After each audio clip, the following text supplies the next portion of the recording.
সুপ্রিয় দর্শক, খবর সংযোগ রিলসের বিশেষ আয়োজনে আপনাদেরকে স্বাগতম। আপনাদের সঙ্গে রয়েছি আমি আহমদ আতিক। আমাদের অনুষ্ঠানটি আপনারা পৃথিবীর কোন প্রান্ত থেকে দেখছেন কমেন্টে জানান, আমরা আপনার মতামত শুনতে চাই। চলুন তাহলে আজকের অনুষ্ঠান শুরু করি। আজকের অনুষ্ঠানে আমরা বেশ কিছু বিষয় নিয়ে আলোচনা করব। এর মধ্যে রয়েছে থার্মোনিউক্লিয়ার বোমা এবং ইয়েমেনের আকাশে যে অবরোধ ভাঙল ইরান, এবং যুদ্ধবিরতি ভেঙে তৃতীয়বার ইরানে আক্রমণ করল মার্কিন যুক্তরাষ্ট্র। তো আসুন, থার্মোনিউক্লিয়ার বোমা হচ্ছে দ্বিতীয় প্রজন্মের অত্যন্ত শক্তিশালী পারমাণবিক অস্ত্র, যা সাধারণত হাইড্রোজেন বোমা নামে পরিচিত। প্রথম প্রজন্মের সাধারণ পারমাণবিক বোমার চেয়ে এটি কয়েক শত বা কয়েক হাজার গুণ বেশি ধ্বংসাত্মক হতে পারে। এতে হাইড্রোজেনের আইসোটোপ যেমন ডিউটেরিয়াম এবং ট্রিটিয়াম যুক্ত হয়ে হিলিয়াম তৈরি করে এবং বিপুল পরিমাণ শক্তি বিচ্ছুরিত হয়। এটি অনেকটা সূর্যের ভেতরে ঘটে চলা শক্তির উৎসের অনুরূপ। প্রথম প্রজন্মের পারমাণবিক বোমা যেমন হিরোশিমা ব্যবহৃত হয়েছিল, এর চেয়েও থার্মোনিউক্লিয়ার বোমার শক্তি কয়েক গুণ বেশি। মানব ইতিহাসে এ যাবৎকালের সবচেয়ে শক্তিশালী থার্মোনিউক্লিয়ার বোমা হলো রাশিয়ার তৈরি জার বোম্বা। নিউক্লিয়ার বোমা এবং থার্মোনিউক্লিয়ার বোমার মধ্যে মূল পার্থক্য হলো তাদের শক্তি উৎপাদনের প্রক্রিয়ায়। সাধারণ নিউক্লিয়ার বা অ্যাটমিক বোমা পরমাণু বিভাজন বা নিউক্লিয়ার ফিশন প্রক্রিয়ায় কাজ করে। অন্যদিকে থার্মোনিউক্লিয়ার বোমা বা হাইড্রোজেন বোমা ফিশন এবং ফিউশন এই উভয় প্রক্রিয়ার সমন্বয়ে কাজ করে, যা নিউক্লিয়ার বোমার চেয়ে অনেক বেশি শক্তিশালী করে তোলে এবং নিউক্লিয়ার বোমার চেয়ে থার্মোনিউক্লিয়ার বোমার ধ্বংস ক্ষমতাও অনেক বেশি। রাশিয়া ইরানকে নিয়ে যে তথ্য দিয়েছে, পশ্চিমাদের তাতে প্যান্ট কিলে হয়ে গিয়েছে। এখন অনেকের ঘুম হারাম হয়ে যাবে। এজন্যই ইরান বলেছিল, জানাজার অনুষ্ঠান নিয়ে কোনো প্রকার নৈরাজ্য সৃষ্টির চেষ্টা করলে আমেরিকা ও ইসরায়েলকে ওই শিক্ষা দেওয়া হবে যা ইতিহাসে লিপিবদ্ধ হয়ে থাকবে। কয়েকদিন আগে আমেরিকার এক প্রতিবেদনে দেখলাম, তারা দাবি করেছে ইরানে মাটির গভীরে 110টির মতো শহর রয়েছে, যেখানে অস্ত্র উৎপাদন করেও পারমাণবিক গবেষণা প্রতিষ্ঠান রয়েছে। এই বিষয়ে বহু আগে আমরা বিস্তারিত তুলে ধরেছিলাম। আমেরিকা যদি 110টি স্থান খুঁজে পায়, আমি মনে করি তারা 5% খুঁজে পেয়েছে। ইরানের ভূগর্ভে এমন এমন স্থানে ইরানের নেটওয়ার্ক তৈরি করে রেখেছে যা কল্পনাও করতে পারবে না যুক্তরাষ্ট্র। ইরানের ভূখণ্ডের স্থলগুলো বাদ দিলাম, হরমুজ প্রণালীর সাগরের মধ্যেও ইরানিদের টানেল নেটওয়ার্ক রয়েছে 100-রও বেশি। এবার আসুন আমরা ইয়েমেনের দিকে যাই।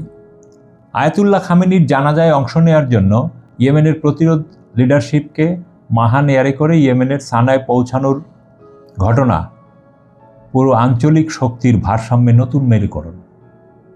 প্রায় এক যুগ সময় ইয়েমেনে বিমান ল্যান্ডিং বন্ধ ছিল সৌদি নিষেধাজ্ঞার কারণে। এক যুগ পর ইরান কার্যত বিমান পরিচালনা করে দেখালো, পারলে কিছু করো, আমরা প্রস্তুত। সৌদি আরব কোনো রিয়াকশন দেখায়নি। আর এতে সব থেকে চটেছে কে জানেন? ইসরায়েল। এটা তাদের অস্তিত্বের জন্য হুমকি হিসেবে বর্ণনা করেছে জেরুজালেম পোস্ট সহ অধিকাংশ জায়া মিডিয়া। এর কারণ, ইয়েমেনে নিয়মিত ফ্লাইট পরিচালনা কার্যত হিসাব ছাড়া সক্ষমতা ও টেকনোলজি ট্রান্সফার হতে পারে, যা বাব আল মান্দাবকে আরও হুমকিতে ফেলবে এবং ইসরায়েলে হামলার জন্য ইয়েমেনের প্রতিরোধ যোদ্ধাদের আরও সক্ষম করে তুলবে। সৌদি বাধা না দেওয়ার সিদ্ধান্ত ইসরায়েলের রাতের ঘুম হারাম করেছে। Unity matters most. অপরদিকে গতকাল ইরানের উপর মার্কিন যুক্তরাষ্ট্র আবার হামলা করেছে এবং এই হামলায় তারা বন্দর আব্বাস, সিরিক, খার্গ এবং কেশম দ্বীপ টার্গেট করেছে। সক্রিয় শান্তি আলোচনা চলাকালে এই নিয়ে তৃতীয়বারের মতো যুক্তরাষ্ট্র ইরানের উপর একটি ব্যাপক অতর্কিত হামলা চালালো। এক মাসেরও কম সময়ের মধ্যে যুক্তরাষ্ট্র তৃতীয়বারের মতো সিরিকে অবস্থিত ইরানের বিপ্লবী বাহিনীর নৌঘাটির একই যোগাযোগ টাওয়ারে হামলা চালিয়েছে।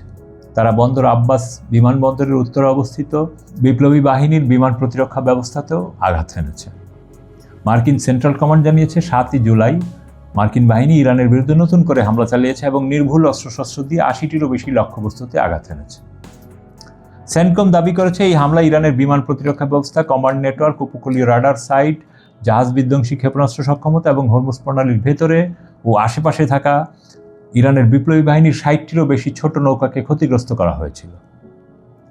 প্রণালী দিয়ে চলাচলকারী 3টি বাণিজ্যিক জাহাজে ইরানের কথিত হামলার প্রতিশোধ হিসেবে যুক্তরাষ্ট্র এই হামলাগুলোকে উপস্থাপন করেছে। কিন্তু সেন্টকমের নিজস্ব শব্দচয়ন, আক্রমণাত্মক হামলা, সরাসরি উত্তেজনা বৃদ্ধি এবং যুক্তরাষ্ট্রের পক্ষ থেকে যুদ্ধবিরতির আরও একটি সুস্পষ্ট লঙ্ঘনকে নিশ্চিত করে।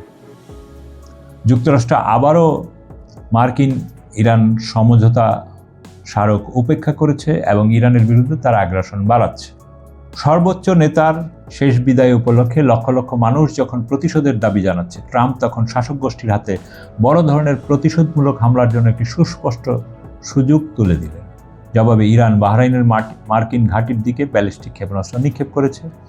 সেখানকার মার্কিন পঞ্চম নৌবহরের ঘাঁটি এবং আল ইসা বিমান ঘাঁটিতে বিস্ফোরণ খবর পাওয়া গেছে। ইরান ওমান সাগরে মার্কিন নৌবাহিনীর জাহাজ লক্ষ্য করে একাধিক জাহাজ বিধ্বংসী ক্রুজ ক্ষেপণাস্ত্র নিক্ষেপ করেছে এবং বিভিন্ন ড্রোন উড়িয়েছে। দক্ষিণ ইরানে মার্কিন হামলার প্রতিশোধ হিসেবে এগুলো করা হচ্ছে। ইরানের খাতাম আল আম্বিয়া সদর দফতর জানিয়েছে, আমরা যুক্তরাষ্ট্রকে হরমুজ প্রণালীর অভ্যন্তরীণ বিষয়ে হস্তক্ষেপ করতে বা এর ব্যবস্থাপনা করতে দেব না। মুসলিম জাতির শহীদ নেতার জানাজা ও বিদায় অনুষ্ঠানে জনগণের অভূতপূর্ব উপস্থিতি বৈশ্বিক অধ্যত্ব এবং অপরাধী যুক্তরাষ্ট্রের উপর এক অপমানজনক পরাজয় চাপিয়ে দিয়েছে। মার্কিন সন্ত্রাসী বাহিনী তাদের দায়বদ্ধতার প্রতি কোনো রকম দায়বদ্ধতা ছাড়াই এবং যখন বিশ্বের মুসলিম ও স্বাধীন জনগণের শহীদ নেতার পবিত্র মরদেহ ইরাকের কর্মকর্তা ও সাহসী জনগণের দ্বারা সমাহিত, তখন নির্লজ্জভাবে ইরানের দক্ষিণাঞ্চলের কিছু এলাকায় মার্কিনেরা হামলা চালিয়েছে। ইরানের সশস্ত্র বাহিনী এই আগ্রাসন ও সন্ত্রাসী কর্মকাণ্ডের কঠোর জবাব দেবে এবং কোনো অবস্থাতেই তারা যুক্তরাষ্ট্রকে হরমুজ প্রণালীর আভ্যন্তরীণ বিষয়ে হস্তক্ষেপ করতে দেবে না বা ব্যবস্থাপনা করতে দেবে না।